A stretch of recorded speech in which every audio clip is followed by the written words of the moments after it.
Bonjour bien-aimés dans le Seigneur, moi c'est votre sœur Inès. Ce matin encore, je vais vous raconter une histoire et donner une exhortation. Je vous exhorte tous à vous abonner, à liker, mais aussi à partager ce message. Que Dieu vous bénisse. Je raconte l'histoire. L'histoire c'est quoi? C'est un petit garçon qui vit avec son papa et son père est un peu plus âgé. Et là, il pose une question à son papa. Papa, qu'est-ce qu'il faut faire pour être heureux sur la terre? Et son père lui dit, d'accord mon fils, je ne te donnerai pas la réponse, mais tu vas trouver ta réponse. Il dit, d'accord papa.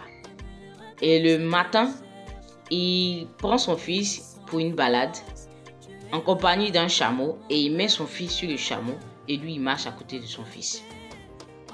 Et lorsqu'ils étaient en train de se balader, il y a des personnes aussi dans la rue qui disent, mais pourquoi l'enfant est assis sur le chameau et le père est en train de marcher? Non, le père est trop âgé pour que le fils s'asseye sur le chameau. Il faut que le fils descende pour que le vieux s'asseye sur le chameau. Les enfants doivent céder la place à leurs parents qui sont un peu plus âgés.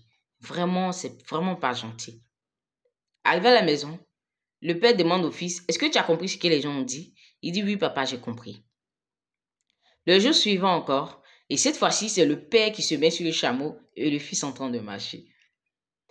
Et les gens disent encore, mais regarde, ce vieux-là, il est sur le chameau et le petit garçon en train de marcher. C'est vraiment pas bien. Il faudrait que ce soit l'enfant qui s'asseye sur le chameau et le vieux en bas, en train de marcher. Parce qu'il est trop petit pour marcher. C'est vraiment pas gentil. Le père demande au fils, mon fils, est-ce que tu as compris ce qu'ils ont dit? Il dit, oui papa, j'ai compris. Ok. Le jour suivant encore, cette fois-ci, c'est le père et puis le fils qui sont sur le chameau.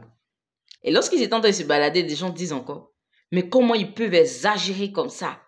Vous êtes assis sur le chameau, vous deux. Vous allez fatiguer le chameau. C'est vraiment pas gentil. C'est pas parce qu'il faut mettre des bagages sur le chameau que vous allez exagérer quand même. Vous pouvez marcher ou bien une seule personne. Le père demande au fils, est-ce que tu as compris? Il dit, oui papa, j'ai compris. Le jour suivant encore. Cette fois-ci, le père et le fils marchent et le chameau, il est vide. Et ils marchent en compagnie du chameau. Et des gens disent, mais comment ça peut se faire? Ces personnes ne sont pas sages.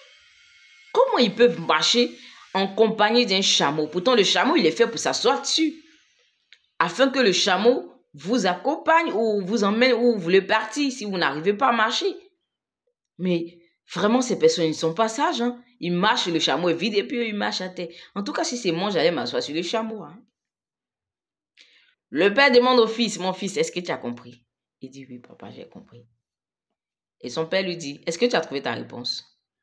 Il dit, mais papa, j'ai remarqué que à chaque fois qu'on faisait quelque chose, il y avait toujours une critique. À chaque fois. Et lorsqu'on faisait ce qu'ils avaient dit auparavant, il y a toujours encore une autre critique.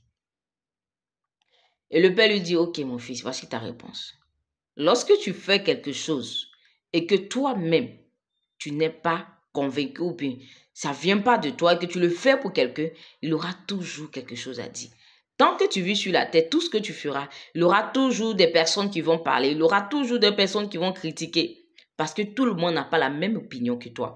Et tout le monde ne voit pas comme toi tu vois. Tout le monde ne va pas aimer ce que toi tu aimes. Donc mon fils, pour vivre sur la terre étant heureux, fais ce qui va te rendre heureux toi-même. Tu peux entendre ce que les gens disent, mais si cela ne te rend pas heureux, ne le fais pas. Ne le fais pas. Fais ce qui va te rendre heureux toi-même. Et là, l'enfant dit, d'accord papa. Bien-aimé, voici l'histoire. L'exhortation, c'est quoi? La Bible dit, tout ce qui n'est pas fruit de conviction est un péché. Bien-aimé, cela veut dire, tout ce que tu vas faire et que toi-même, tu n'es pas convaincu dans ton cœur, c'est déjà un péché. Quand tu fais quelque chose, assure-toi que cela te fait du bien. Parce que quand quelque chose te fait du bien, c'est que tu es déjà convaincu dans ton cœur. Alléluia. C'est que tu es déjà convaincu dans ton cœur, bien-aimé. Fais ce qui va te rendre heureux et qui est conforme à la parole de Dieu. Bien-aimé, n'écoute pas seulement ce que les gens disent. écoute quelque chose qui va s'assembler avec ce que tu veux faire. Mais lorsque tu veux faire quelque chose et tu écoutes, pour finir, toi-même, tu ne fais pas ce que toi tu veux. Bien aimé, et tu n'es plus convaincu de ce que tu veux faire. Fais ce que tu veux faire, qui est conforme à la parole de Dieu, qui va te rendre heureux. Bien aimé. Et si tu as fait qu'en faisant, tu as frustré quelqu'un, tu peux t'excuser. Mais d'abord, fais ce qui va te rendre heureux et sois convaincu de ce que tu fais, afin que tu ne pêches pas.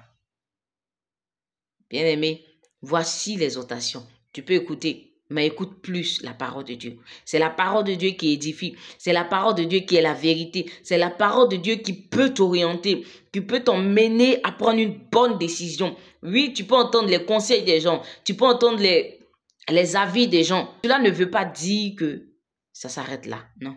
Fais ce qui va te rendre heureux. Et que Dieu te bénisse.